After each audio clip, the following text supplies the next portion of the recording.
Yes, as the starter I would like the edamame roux, followed by the tar bean casserole. Thank you very much. I do love this place, I only wish I knew all the recipes.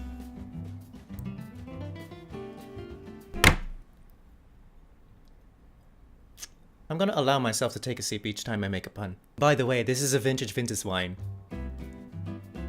The book starts out with Kvothe, and Kvothe is a regular, ordinary, run-of-the-mill innkeeper at the Waystone Inn. He does his work, he listens to the stories that his customers tell, and whisks away money off the counter as if he truly needed it. Soon we start connecting the dots, and we realize that Kvothe is only 2 letters away from Kvothe.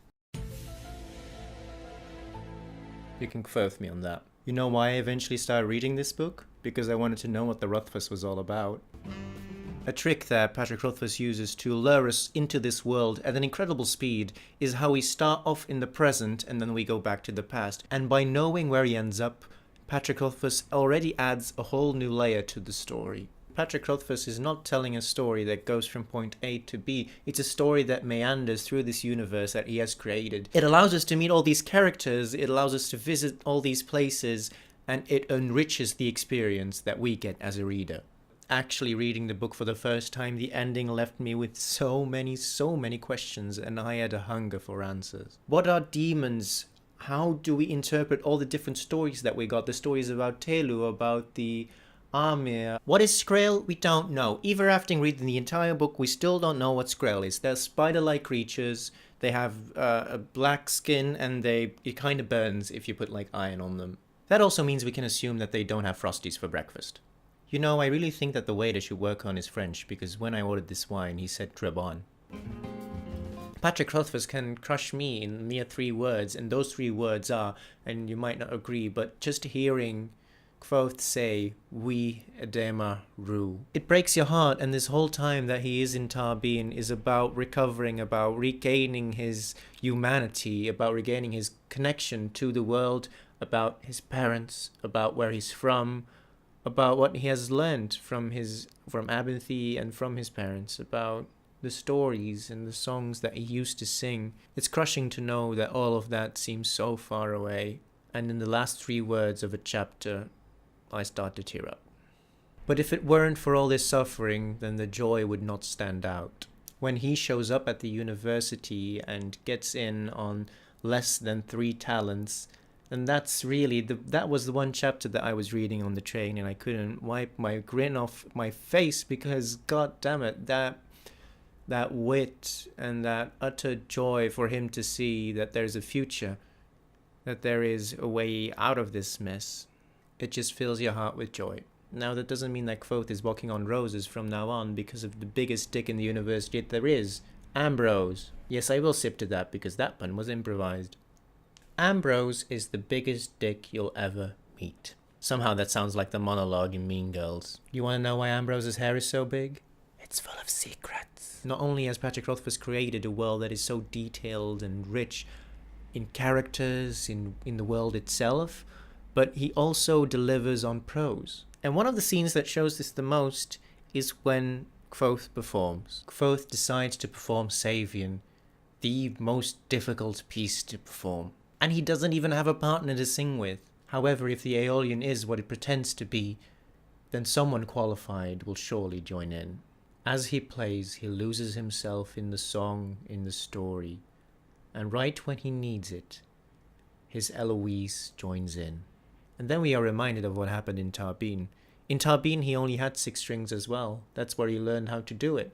He manages to perform the song with only 6 strings. There are so many things that I haven't mentioned yet. His friends at the university, his moneylender, Ori, who lives in the sewers of the university, where there are so many secrets to be found. And who is Ori? Why is she living there? And I do believe that The Slow Regard of Silent Things is a book that tells us more about that, so I'm looking forward to reading that as well. Now, there's a whole lot more to the Ambrose-Kvothe rivalry than I mentioned earlier. At one point, Kvothe even writes a song about him, with a very catchy hook. I only wish I knew the melody, but apparently they're making a TV series and maybe even film of The Name of the Wind, of the Kingkiller Chronicle series, and Lin-Manuel Miranda is going to be producing it. So I can only assume that he might also be helping to make these songs a reality. When we get to the end of the book, we find out Denna's last name. Resin. Denna Resin. But the true finale of the book is when they get back, and when Kvothe is there in Imre, and Ambrose decides to be a dick once more, just for the end of the book, as he grabs Kvothe's instrument that I forgot the name of right now, and he smashes it, he destroys it, he just throws it in the air like he just doesn't care. He really doesn't care. And then it falls onto the ground, and it is in pieces. Right then and there, Kvothe summons the name of the wind, which is Air Levsidi. Air, Lev, so lever, to rise. Sidi, I don't know what the Sidi stands for. And the wind pins Ambrose down onto the pavement.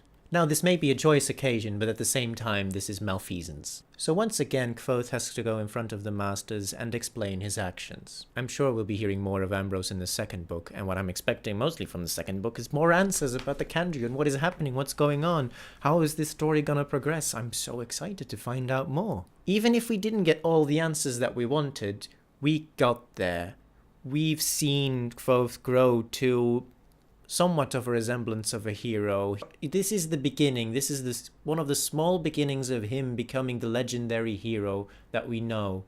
But at the same time, even if I'm so happy right now, I know how this is gonna end. We know he's gonna end up at that inn. We know he's gonna be broken.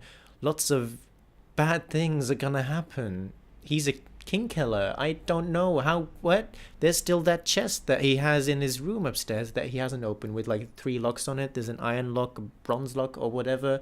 There are so many questions that are unanswered, and I really can't believe how I've been able to not read The Wise Man's Fear yet.